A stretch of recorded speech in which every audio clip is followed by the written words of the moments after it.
Hello, welcome back to the channel. उम्मीद करता हूं कि आपका इस चैनल के ऊपर बड़ा ही अच्छा सफ़र जा रहा होगा। जैसे कि हमारे डिफरेंट कोर्सेज इस चैनल के ऊपर मौजूद है और हम डेली बेसिस पे कुछ ना कुछ आपके लिए क्रिएटिव टूल्स की वीडियोस और शॉर्ट्स भी हम अपलोड करते रहते हैं। तो ये अब एक नया कोर्स है जो कि हम लेके आए हैं, वो है आफ्टर इफेक्ट्स का। आफ्टर इफेक्ट्स के बारे में थोड़ा सा मैं आपको इंट्रोडक्शन देता चलूँ कि अभी ऐसे आपके ऊपर स्क्रीन के ऊपर शो भी हो रहा है, ये आफ्टर इफेक्ट्स का व्यू है।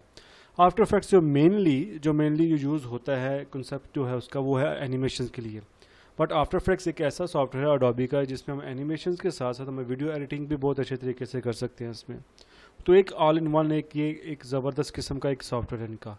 जैसे कि अडोबी प्रीमियम प्रो है, उसमें हम स्पेसिफिकली सिर्फ वीडियो एडिटिंग के हवाले से हम उसमें काम कर सकते हैं। उसमें एनिमेशंस के हवाले से या उसके वेक्टर इमेजेस के हवाले से हम उसमें कम कर सकते हैं। बट आफ्टर इफेक्ट्स के अंदर हम इलस्ट्रेटर की फाइल्स के साथ भी काम कर सकते हैं, हम एनिमेशंस के ऊपर भी काम कर सकते हैं और वीडियो एडिटिंग के लिए भी हम ज़बरदस्त के तरीके से हम काम कर सकते हैं। तो ये जो कोर्स है ये बड़ा ही इंटरेस्टिंग रहेगा आप सब के लिए। तो आप इसको लाजमी फॉलो कीजिएगा, जैसे आपने हमेशा से हमारे दूसरे कोर्सेज को आपने सुना है और बड़ा सराहा है इसको। तो ये जो कोर्सेज होंगे ये भी बड़ा ही उसी तरह से इजी होगा, जैसे कि आपको शो हो रहा है कि ये बिगनर्स के लिए है।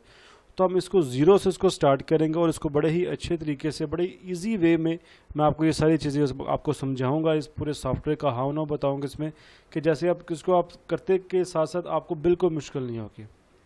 तो चले स्टार्ट करते हैं इस कोर्स को। तो सबसे पहले जब आप इसको ओपन करते हैं सॉफ्टवेयर को, तो ये है अडोबी आफ्टर इफेक्ट 2021। तो 2021 जो वर्जन है ये भी, जो आप देखा जाए तो डिफरेंट वर्जन्स के हिसाब से बिल्कुल परफेक्ट है इसमें। जो इससे अभी कई अपडेट वर्जन्स भी आ चुके हुए हैं, तो इसमें कोई इतना माइनर सा डिफरेंस है, कोई ज़्यादा इसमें डिफरेंस नहीं है।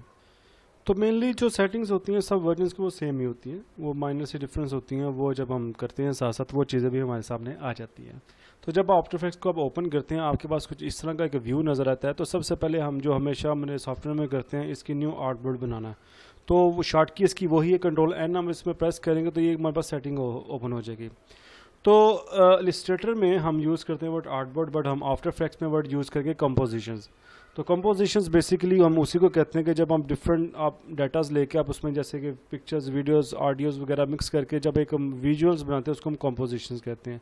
तो हम आफ्टर इफेक्ट्स में रहते हुए हम वर्ड कंपोजिशन यूज़ करेंगे। तो यहाँ पे जैसे हमने इलस्ट्रेटर में भी सेटिंग्स देखी थी कि यहाँ पे आप कोई भी कंपोजिशन का नाम रख सकते हैं, जैसे बाय डिफॉल्ट कॉम्पोनेंट लिखा हुआ है तो हम यहाँ पर हम इसको टेस्ट लिख देते हैं, या कुछ भी आप इसमें कर सकते हो, इसमें ऐड कर सकते हो चीज़ें सारी। तो आप बाद में भी इसको कर सकते हो, इसमें कोई इशू नहीं है। नीचे आते हैं बेसिक, एडवांस, 3D रेंडर है। आप 3D रेंडर और एडवांस को चीज़ों को आप स्किप करेंगे हम इसमें, क्योंकि ये फर्दर जाके जब हम आगे ज़रूरत पड़ती है तो हम इसको देख लेंगे। बट मेन जो हमारी सेटिंग है वो हमारी बेसिक सेटिंग में आती है। प्रीसेट्स का मतलब ये है कि बाय डिफ़ॉल्ट उसने कुछ हमें सेटिंग्स दी हुई हैं, जिसको जो सेटिंग्स का मतलब ये आ जाता है इसमें। तो हमारे पास हमेशा से ऑप्शन होते हैं, हम अपना कस्टम साइज़ यहाँ पे सेट कर सकते हैं। तो यहाँ पे हम विड्थ हम रख लेते हैं 1920 बाय 1080। तो ये वो साइज़ है जो कि हमारा फेसबुक के ऊपर यूज़ होता है, सॉरी यूट्यूब के ऊपर यूज़ होता है। यूट्यूब की वीडियोस के लिए जो हम यूज़ करते हैं साइज़, हमारी जो इसमें प्रीसेट का जो साइज़ होता है, रेजोल्यूशन जो होता है वो 1920 बाय 1080 होता है इसमें। तो हम इसमें कोई भी साइज़ हम इसमें रख सकते हैं जो हमारे इसमें सूट करता है। जैसे हम इसको अगर हम स्विच करते हैं 1080 बाय 1920 कर देते हैं तो ये रील का साइज़ बन जाता है, जो कि टिकटॉक के ऊपर यूज़ होता है, फेसबुक के ऊपर भी यूज़ होता है। तो ये हमारे ऊपर, हम जिस साइज़ में हमें रिक्वायर्ड होती है आइटम हम उसमें वो बना लेते हैं। तो फिल वक्त हम इसको 1920 बाय 1080 ही इसमें रख लेते हैं। ठीक है जी, नीचे चलते हैं। स्क्वायर पिक्सल, ठीक है, वो एक सेटिंग है वो स्क्वायर में रहेगा। बाकी ये फ्रेम रेट आ जाता है जी, फ्रेम रेट हम 30 पे ही रखते हैं इसको। फ्रेम रेट का मतलब ये हो जाता है कि जब हम इस वीडियो को रेंडर करते हैं, रेंडर वर्ड को भी मैं आगे जाके आपको एक्सप्लेन करूंगा, कि जब हम वीडियो को सेव करते हैं तो वो एक फ्रेम्स बाय फ्रेम वो काम कर रहा था। जो 30 जो फ्रेम होता है वो एक आइडियल फ्रेम रहता है, उसमें रेंडरिंग जो होती है वो फास्ट होती है और हमें एडिट करना जो होता है वो भी बड़ा आसान रहता है उसके अंदर। ठीक है जी, नीचे आ चलते ये आ जाता है जी रेजोल्यूशन से ये क्वार्टर अभी हुआ है, फुल, हाफ, थर्ड। रेजोल्यूशन का मतलब क्या होता है कि जब आप रेंडरिंग, जब आप इसमें एडिटिंग कर रहे होते हैं तो आपको विजुअल्स जो होते हैं वो आप किस तरह आपको चाहिए होती है।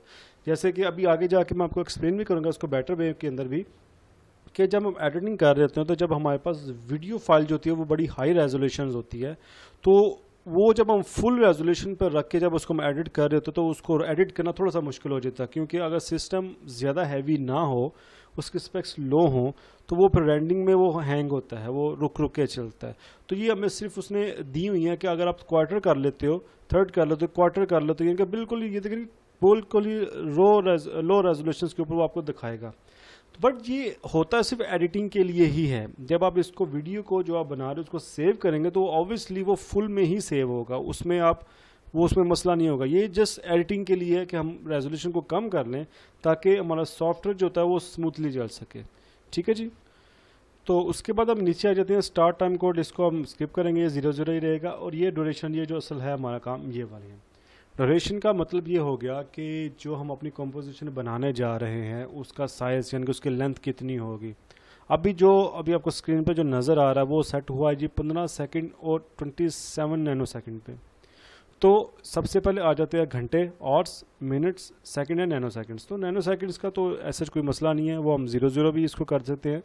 तो अब यहाँ पे अब अपनी कंपोजिशन जो लेंथ आप वहाँ पे वो सेट कर सकते हो। अब ये 50 सेकंड पे हुआ है, आप 30 कर लोगे, या 30 सेकंड हो जाएगा। आपको मिनट्स में चाहिए तो यहाँ पे आप ऐड कर लें, यहाँ जैसे मैंने 1 लिखा है तो अब ये कंपोजिशन जो साइज़ हो गया वो 1 मिनट 30 सेकंड की हो गया इसके अंदर। तो यहाँ पे आप अपना कंपोजिशन की जो सेटिंग है, जो साइज़ है, उसका टाइम है, वो आप यहाँ पे सेट कर सकते हो। यहाँ मैं फ़िलहाल यहाँ पे 30 करता हूँ इसको, ताकि मैं अंडरस्टैंड करने में ज़रा समझ आए इसमें। तो लास्ट में जो ऑप्शन आ जाते हैं बैकग्राउंड कलर, जैसे आर्टबोर्ड, अगर आपको याद होगा कि इलिस्ट्रेटर में जब हम बनाते हैं तो वहाँ पे हमारे पास इसकी ऑप्शन नहीं थी होती कि हम बाय डिफ़ॉल्ट कोई कलर सेलेक्ट कर सके उसमें।